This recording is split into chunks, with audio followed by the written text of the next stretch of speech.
Hello, good morning. Nice to see you again. It's time to study English together with me, Ma'am Natalie. And how are you today? I am good, and I hope all of you are also good, in a good health condition, happy, and ready to study English together. Oke, kita akan pakai buku ini. Kemarin kalian sudah ambil buku ini. Ini judulnya adalah Smart English for SMK. Lalu ada tulisannya smart, ada tulisannya AKM oriented.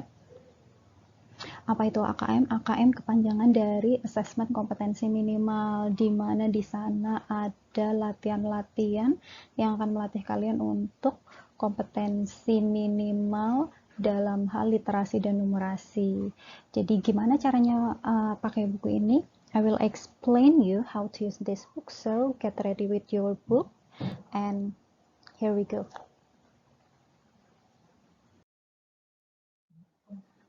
Okay, first of all, I would like to explain that we will skip the first unit. Kita akan skip satu unit pertama, karena untuk unit yang pertama tentang writing simple report, kita akan menggunakan materi dalam video pembelajaran di channel YouTube Ma'am Natalie. Jadi bagi kalian yang belum subscribe, pastikan kalian subscribe karena hampir semua materi pembelajaran dalam 1 tahun ke depan akan disampaikan melalui channel YouTube ini. Jadi supaya kalian tidak ketinggalan materi, supaya mempermudah nantinya dalam mencari materi, silahkan di subscribe.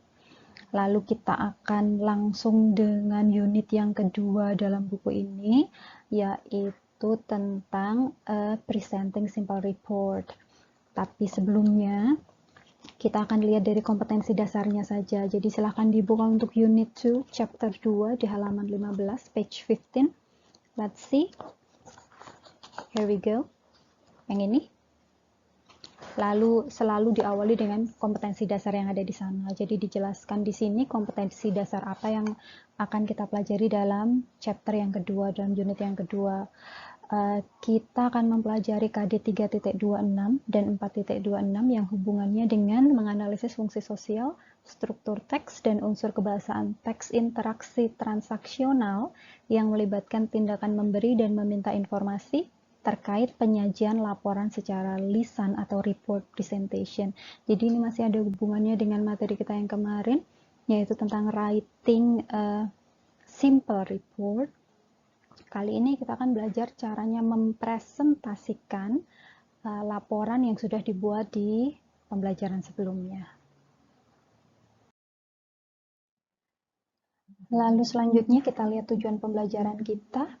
Di sini ada 4 tujuan pembelajaran sesuai yang bisa kalian baca di sini. Dalam tujuan pembelajaran ini yang pertama adalah menjelaskan fungsi sosial. Jadi untuk apa sih kalian belajar cara mempresentasikan laporan. Lalu yang kedua adalah menjelaskan unsur kebahasaan. Jadi nantinya kalau kalian mempresentasikan laporan, kalian menggunakan unsur kebahasaan yang seperti apa, bahasanya seperti apa, pemilihan katanya seperti apa. Lalu yang ketiga, menganalisis struktur teks. Struktur teks sudah kita pelajari di pembelajaran sebelumnya tentang writing simple report, bahwa dalam menulis laporan sederhana diawali dengan judul, setelah itu term of reference, dan lain sebagainya. Silakan dibuka lagi untuk materi sebelumnya. Nah, dengan struktur teks yang sama yang tadinya kalian tuliskan, maka untuk pembelajaran kali ini kalian akan coba presentasikan in English, dalam bahasa Inggris. Lalu yang terakhir adalah menyajikan laporan secara lisan. That is report presentation. Jadi kita akan belajar bagaimana how to present a simple report. Ini tentu saja tujuan pembelajaran berhubungan dengan kegiatan pembelajaran ke belakangnya dan juga untuk evaluasi kita. Jadi apakah nanti evaluasinya speaking, ma'am? Kita harus presentasi? Yes. Kan kita masih online, ma'am. Presentasi kan tidak harus secara langsung, bisa direkam. Oke. Kita lihat dulu. Now we come to our main discussion about how to use this book. Jadi kita akan belajar sama-sama gimana caranya menggunakan buku ini. Nanti dalam bagian buku kalian akan menemukan ada starter, vocabulary builder, points to ponder, summary, challenge, dan juga reflection. Kita bahas satu persatu. The first one, yang pertama adalah starter. Starter ini kata lainnya adalah warming up. Jadi di starter ini nanti akan ada latihan-latihan, bisa juga pertanyaan-pertanyaan yang harus dijawab sesuai dengan pengetahuan kalian saat ini. Gimana kalau salah, mem? Kita kan belum belajar materinya. That's okay. Namanya saja warming up, namanya saja starter. Jadi ini untuk menggali pengetahuan kalian sebelum kalian benar-benar masuk ke materi. Lalu kita masuk ke bagian yang kedua, yaitu tentang vocabulary builder. Di vocabulary builder ini, kalian akan mengerjakan latihan-latihan hubungannya dengan kosakata, tapi bukan kosakata secara umum, tapi kosakata yang memang sudah mengarahkan ke materi.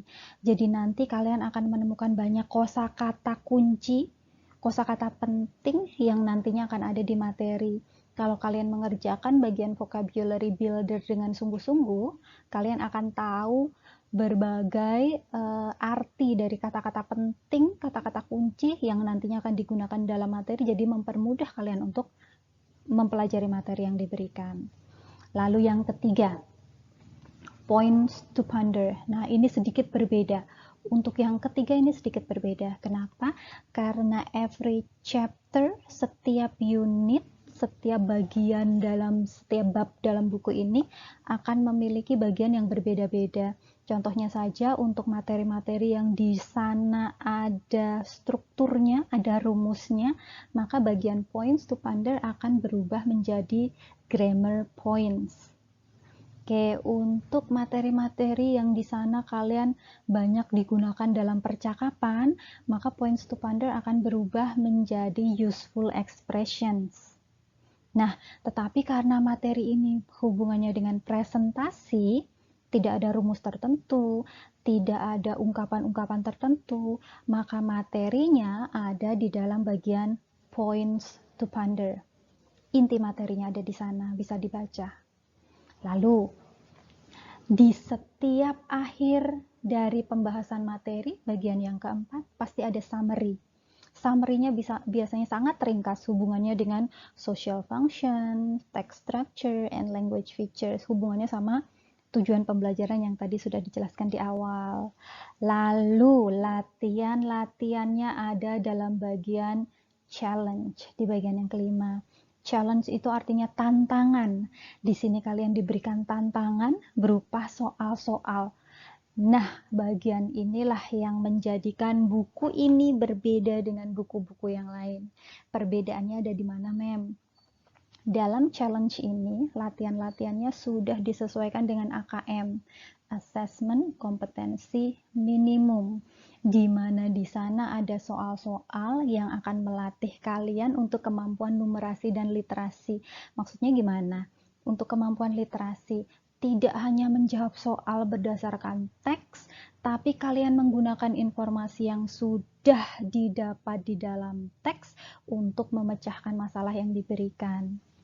Jadi kalian diajar untuk bernalar kritis. Misalkan saja, pertanyaan pemahaman bacaan, pilihan ganda. Kalian terbiasa dengan pilihan ganda yang cuma satu jawaban. Di sini nanti akan kalian ketemu dengan beberapa pertanyaan pilihan ganda, di mana kalian diminta memilih 2 jawaban benar. Kalian diminta untuk memilih 3 jawaban benar. Atau kalian disuruh memilih, pilihlah jawaban yang mungkin benar.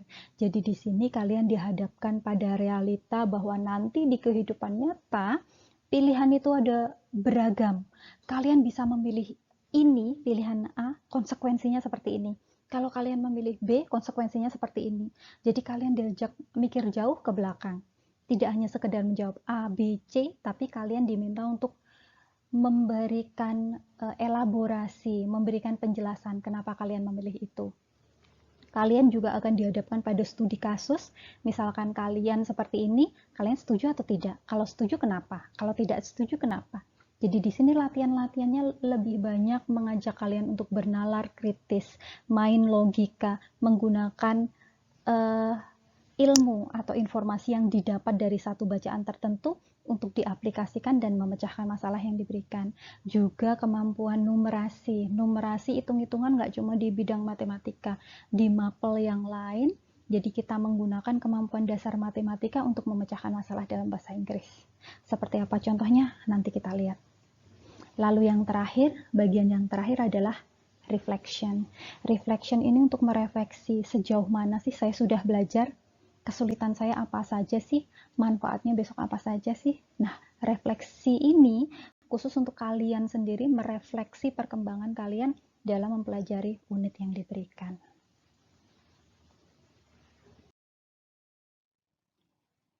This is our time schedule or our agenda. So in the first meeting, we will use how to use this book. Lalu kita juga akan mengerjakan starter, vocabulary, dan saya akan menjelaskan evaluation-nya. Lalu next week, in meeting 2, kita akan mempelajari points to ponder dan summary, jadi siapkan buku kalian. In meeting 3, you will do the challenge and also do some reflection. Lalu di meeting yang keempat, waktunya kalian untuk report presentation. Oke, siapkan buku kalian. Kita akan mulai dengan starter. Open your book on page 16, halaman 16. We'll discuss the starter for activity 1. Kita lihat ya di sini ya. What report did you write in the previous lesson? Laporan seperti apa yang sudah kalian tuliskan di pembelajaran sebelumnya? Can you present your report orally? Gimana kalau kalian diminta untuk mempresentasikannya dengan bahasa Inggris? Yes, I know it seems challenging to have a presentation in English. Memang menantang ya, agak susah presentasi itu, apalagi dalam bahasa Inggris. But yet, it is not that hard to do if you have a good preparation. Kalau dipersiapkan dengan baik, pasti bisa. Jadi jika semisal your teacher gives you 1 week to prepare for your report presentation, kalau Ma'am Natalie kasih kalian waktu 1 minggu untuk persiapan, what will you do? Kira-kira apa yang akan kalian lakukan? Nah, semisal nih, Ma'am Natalie kasih kalian waktu 1 minggu untuk mempresentasikan laporan. Consider the following things, the following questions in your preparation. Yang pertama, have you ever been a presenter before? Sudah pernah belum jadi presenter, mempresentasikan sesuatu? Was it easy? Menurut kalian, gampang atau enggak? Yang kedua, have you ever made a presentation in English before? Udah pernah presentasi dalam bahasa Inggris? What will you prepare first? Apa yang harus kalian persiapkan pertama kali? Kalau saya presentasi persiapkan bajunya, Bu. Kalau saya persiapkan yang buat ngerekam, Bu. Kalau saya persiapkan medianya, Bu. Every student will have different answer. Jadi it's up to you. Lalu pertanyaan selanjutnya, what kind of media will you use? Kalian mau pakai media apa? Saya mau upload di YouTube kayak Ma'am Natalie. Saya mau upload di IG. Saya mau presentasi langsung. Saya mau pakai PPT. Saya mau pakai KineMaster. Jadi harus mulai dipikirkan dari saat ini. Lalu yang terakhir, what strategies will you use to deliver the presentation? Kira-kira strateginya gimana? Saya mau jalan-jalan, Bu. Saya sambil berdiri, Bu. Saya sambil duduk. So there are a lot of strategies. Coba hal-hal ini dipikirkan. Kira-kira apa yang harus disiapkan sebelum kalian mempresentasikan suatu laporan dalam bahasa Inggris?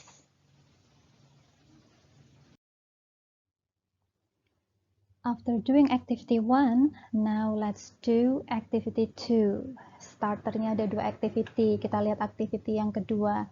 Di sana, please go to the starter activity 2 on page 16, halaman 16, di bagian paling bawah. Kalian lihat di sini ada barcode, dan di sini ada link yang Ma'am Natalie berikan. Jadi, di activity 2 ada 3 langkah yang akan kalian lakukan. The first one, scan the barcode or open the link or go to Ma'am Natalie's YouTube channel. Jadi yang paling gampang di scan barcode-nya yang ada di sini. Kalau handphone kalian tidak ada untuk barcode scanner, berarti tinggal buka linknya. Atau yang paling gampang, tinggal kunjungi channel YouTube-nya Ma'am Natalie, cari videonya di sana. Jadi yang belum subscribe wajib subscribe. Yang kedua, watch the sample of report presentation. Ditonton. Lalu setelah nonton atau sambil nonton, kalian bisa fill in the table. Tablenya udah di sini halaman 17. Tinggal dicentang-centang aja sesuai dengan pendapat kalian. Salah nggak apa-apa, dicoba sesuai dengan apa yang kalian ketahui saat ini. Oke, jadi tinggal scan barcode, ini barcode-nya, atau kalian bisa kopas ini, atau langsung masuk ke channel YouTube-nya Ma'am Natalie. Nah, ini yang harus kalian lakukan di activity 2. Kalian tinggal put a tick, tinggal dicentang aja kira-kira ada di mana penilaian kalian sesuai dengan apa yang kalian ketahui saat ini. Yang pertama, dari clothing atau attire, pakaiannya sudah sesuai atau belum? Sesuai topiknya atau belum? Excellent, kalau memang sudah sangat bagus. Good, kalau itu bagus. Fair, kalau untuk biasa aja, ma'am. Poor, artinya nggak bagus sama sekali. Jangan lupa tuliskan reason-nya. Apa itu reason? Alasan kalian. Misalkan clothing atau attire-nya menurut kalian excellent, sudah bagus sekali Bu, because it is appropriate with the topic, karena sudah cocok dengan topiknya, sudah sesuai, it supports the topic. Misalkan, oh kalau menurut saya poor, karena tidak sopan, tuliskan di sana. Lalu content mastery, penguasaan kontennya, isinya gimana? Dia menguasai nggak kira-kira? Pronunciation, pengucapan kata, apakah sudah sesuai? Apakah ada pengucapan yang salah? Lalu yang ketiga, fluency. Apa itu fluency? Fluency artinya lancar tidaknya. Apakah dia kelihatan membaca? Apakah ngomongnya terbata-bata? Gestures, apa yang dimaksud dengan gesture? Gesture adalah sikapnya, gerak-geriknya selama membawakan presentasi. Apakah terlalu berlebihan? Ataukah dia cuma diam saja? Creativity, kreativitas.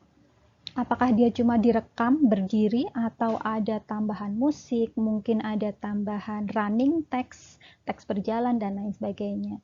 Lalu yang paling penting adalah your conclusion about the presentation.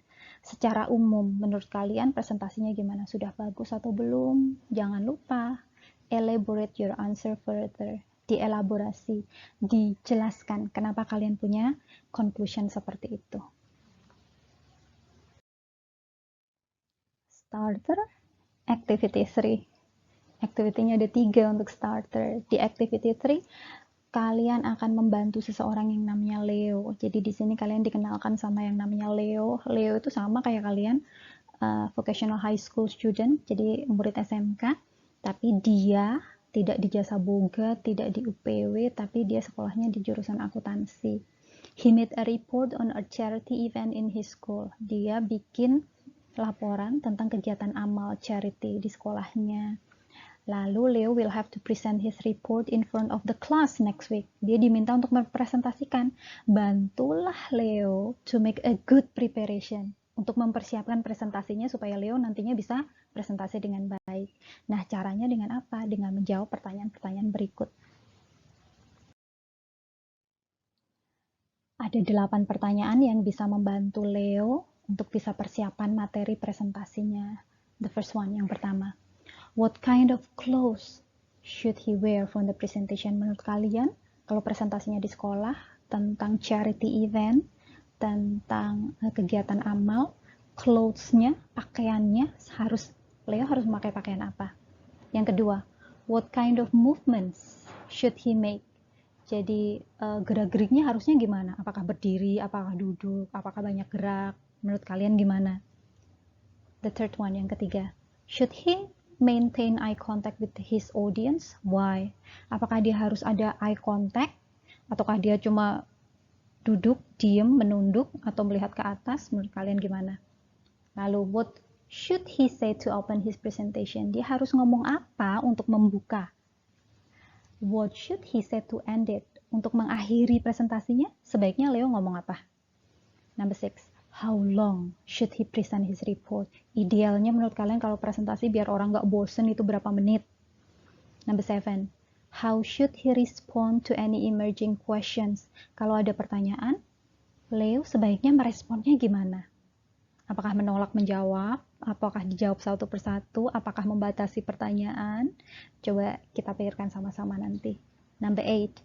Do you know the techniques for a good presentation? Kalian tahu nggak teknik-teknik untuk presentasi yang baik itu seperti apa? Pakaiannya, tata bicaranya, cara berdirinya, gerak-geriknya. You should find out about that. Sekarang kita masuk ke vocabulary builder activity 4. Di latihan yang keempat, activity 4 is on your book on page 18, di halaman 18 yang ada di sini. Nah, in activity 4, you have to match the words with their meanings in context. Jadi, biasanya kalau kalian matching, aktivitas matching itu hanya matching menjodohkan kata dengan artinya dalam bahasa Indonesia. Tapi di sini kalian diminta untuk menjodohkan dengan artinya dalam deskripsi, sudah disesuaikan dengan konteksnya dalam bahasa Inggris. Kalau nanti pengen kalian bisa mudah dalam mempelajari materi, maka kerjakan ini. Presentation sebagai noun, kira-kira artinya yang mana? Apakah A, B, C, D, E? Coba kalian kerjakan. Oke, dari 4 activities yang sudah kita bahas sama-sama, tadi di starter ada 2 activity, di vocabulary builder there are also 2 activities, lalu which ones to submit? Apakah keempat-empatnya nanti dikumpulkan, ma'am? No, enggak. Jadi Ma'am Natalie believes you all, saya percaya kalian semua, silahkan dikerjakan. Yang wajib dikumpulkan, activity 1 tidak perlu, activity 2, yes, you have to submit it. Activity 3, vocabulary builder. And activity 4, you don't have to. Jadi yang harus dikumpulkan adalah activity 2. Bukan berarti activity 1, 3, and 4 tidak dikerjakan. Kalau kalian pengen bisa, kerjakan. Kalau ada kesulitan, you may ask me. Boleh tanyakan ke Ma'am Natalie. Tapi yang wajib dikumpulkan di GC, di Google Classroom adalah activity 2. Ma'am, boleh nggak ma'am di activity 2 saya kerjakan di sini, saya foto, kemudian saya upload? Boleh. Boleh nggak ma'am, saya tuliskan di buku aja, saya salin tabelnya, baru kemudian saya foto, saya kumpulkan? That's okay.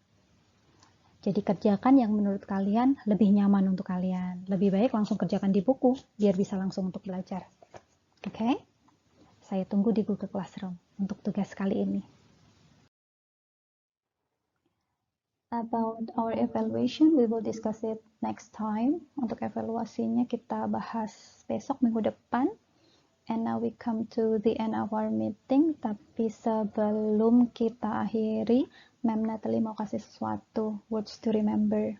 Coba perhatikan di sana, ada kalimat yang bisa kalian renungkan. There is no elevator to success. You have to take the stairs. Jadi, untuk menuju kesuksesan itu tidak ada tangga berjalan yang kalian tinggal berdiri dan bisa berjalan sendiri. Nggak ada lift. Yang ada adalah tangga. Kalian harus menapaki anak tangga satu persatu. Yes, it will be hard. I cannot promise you that it will be simple and easy. Jadi menuju kesuksesan itu nggak ada jalan yang mudah dan gampang. Pasti susah. But if you take a step at a time, kalian ambil langkah satu persatu kalian ambil langkahnya, lama-lama kalian pasti akan berada di puncak kesuksesan. Jadi jangan lelah untuk mencoba, jangan takut salah, that's why you have me. Jadi kalau ada pertanyaan, ada kesulitan, feel free to contact me at any time. Jadi jangan ragu untuk japri Ma'am Natalie, pasti akan dibantu. Okay, good luck for your starter. Good luck ya untuk starternya yang harus dikumpulkan. And I will see you again next week. Jangan lupa stay happy, stay a good health of your own. Jangan lupa stay safe and see you. Goodbye.